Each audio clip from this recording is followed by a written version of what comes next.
आजकल एक शब्द चला कथा जिहाद, वो कोई अभी का नहीं है। इसके पहले कथाओं के पहले यह प्रयोग किया गया फिल्मों में। फिल्मों के पहले प्रयोग किया गया था। अंग्रेजों ने कुछ लोगों को तैयार किया, जिनको फीस दी, पैसा दिया और अंग्रेज ने पढ़ाने के लिए बुलाया। ऐसे कई लोग विदेशों में जाके पढ़े, उन्होंने इतिहास के साथ जिहाद किया। जो परिणाम आज आप कथा जिहाद देख रहे हैं, ये कोई अभी का कहा हुआ नहीं है। ये महात्मा गांधी का किया हुआ है। ईश्वर अल्लाह तेरा नाम उनने पहले गाया था। ये बापू, ये जो आज बापू बोल रहे हैं, चिन्मयानंद बापू, ये चित्रलेखा, विचित्रलेखा, ये अलग अलग जितने कथाओं के नाम पे बैग में बैठी हुई हैं, इनको देवियां कैसे कहूँ, बैग में हैं। तो ये जितने बैग में आज दिख रही हैं, ये जितने मौलाना आज दिख रहे हैं, तो मैं चर्चा करूंगा आज जितनी आपसे चर्चा हो पाए, लेकिन मैं चाहूंगा खाली इनकी बात ना करूं, आपको इसकी जड़ तक जाऊं। तो मुरारी बापू की जड़, इस बापू की जड़ उस महात्मा बापू के अंदर मिलेगी। और महात्मा बापू को कैसे हाईलाइट किया गया, तो आपको एक छोटा सा उदाहरण देता हूं कि मुरारी बापू को हाईलाइट किया गया, इसके लिए योजना थी, इसके तहत इन कथाकारों को प्रोजेक्ट किया गया। लेकिन इसके पहले और बापुओं को प्रोजेक्ट किया। जैसे आप समझें, दिल्ली में जितने लोग मरे कोरोना से, गवर्नमेंट बोल रही है 100 लोग मरे, 150 लोग मरे, लेकिन कपिल मिश्रा और इन सब लोगों ने मिलकर बताया कि नहीं, 600 लोग मरे। बोले कैसे मरे? बोले ये आंकड़े आप देख लो। उन्होंने आंकड़े लाकर रख दिए, कब्रिस्तान के उन्होंने आंकड़े लाकर रख दिए। सोशल मीडिया के इस युग में जब आप लोग साइबर सिपाही हो तो किसी बात को छुपाना मुश्किल होता है, लेकिन पहले बात आसानी से छुपाई जा सकती थी। पर मैं आपसे पूछूं, लंदन की किसी ट्रेन में गांधी नाम का कोई व्यक्ति ट्रेन में सवार हुआ, अंग्रेजों ने उसको उठा के बाहर फेंक दिया, उसका सामान बाहर फेंक दिया।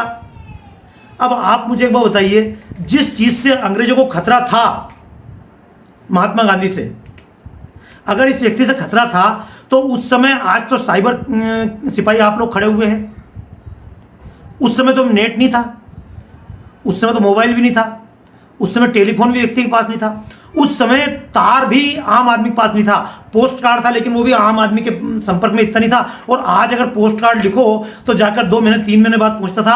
आप कल्पना करो, इधर महात्मा गांधी का सामान फेंका गया और उधर भारत में व्यक्ति हिट हो गया। कैसे हो गया? सूचना किसने पहुंचाई? अंग्रेजों ने पहुंचाई। जब किसी व्यक्ति को प्लांट करना होता है तो उसका तरीका होता है, जिस व्यक्ति को सरकार जानती, किस व्यक्ति को हाईलाइट करना है, तो वो उस व्यक्ति को बुलाकर बात करेगी। जैसे सरकार को अगर रविशंकर को हाईलाइट करना है, उदाहरण बता रहा हूं, क्योंकि एक व्यक्ति नहीं है। पिछले दिनों जाकिर नाइक ने एक अलग अलग मजहबों का एक सम्मेलन किया और हिंदू मजहब की तरफ से श्री श्री रविशंकर को बुला लिया, और श्री श्री रविशंकर बैठ के वहां दांत निपोरते रहे, और वो हमारे धर्म की बुराई करता रहा, और ये दांत निपोर कर आ गए, हाँ भाई इस्लाम श्रेष्ठ है, वापस उठ के आ गए। भैया तुमको जाने का कहा किसने था? लेकिन जाकिर नाइक ने सोच समझ के, ऐसा भोंदू व्यक्ति, भोंदू मैंने क्यों कहा, क्योंकि सबकी हिस्ट्रियां देखना। श्री श्री रविशंकर आज के व्यक्ति नहीं है, ये प्लांट हुए हैं महर्षि महेश योगी के साधन लेके ऊपर उठे, उनके पतों का उपयोग किया। मैं आपको ये सब बातें इसलिए बोल रहा हूं, ये एक एक व्यक्ति जो उठा कहां से उठा है। जब तक मैं टीवी में था तब तक मैंने इनको नहीं आने दिया। सन 1995 के टाइम से जब जी टीवी में काम करता था, तब जी टीवी में सब संतों के प्रवचन चलाया करता था। उस समय क्रिश्चियनों के भी प्रवचन मेरे पास चलने के लिए आए, लेकिन मैंने कभी क्रिश्चियनों प्रवचन चलाए नहीं। प्रवचन चलने के लिए मेरे पास आए, लेकिन मैंने चलाए नहीं।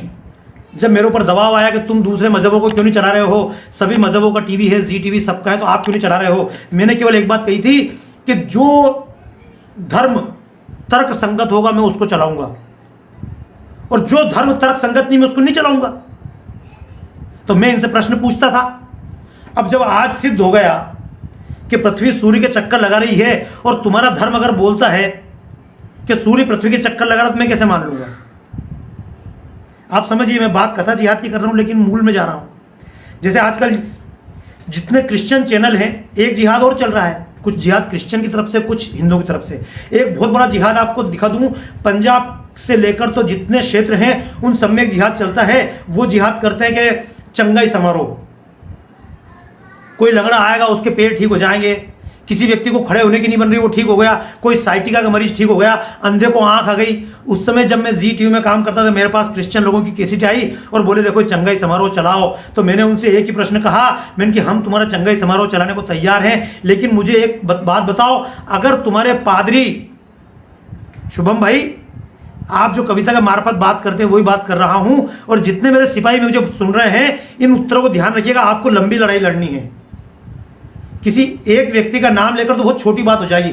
हमारी लड़ाई किसी एक व्यक्ति से नहीं है, हमारी लड़ाई उन सब व्यक्तियों से जो आज से 200 साल पहले से और 1400 साल पहले से हमको डुबाने के लिए तैयार हो रहे हैं, तब से लड़ाई है। ये सूफी के नाम पे गीत करने वाले, इनसे लड़ाई नहीं है। ये हमारी गीत की लड़ाई डायरेक्ट अजमेर के ख्वाजा शरीफ के टाइम से चालू होगी,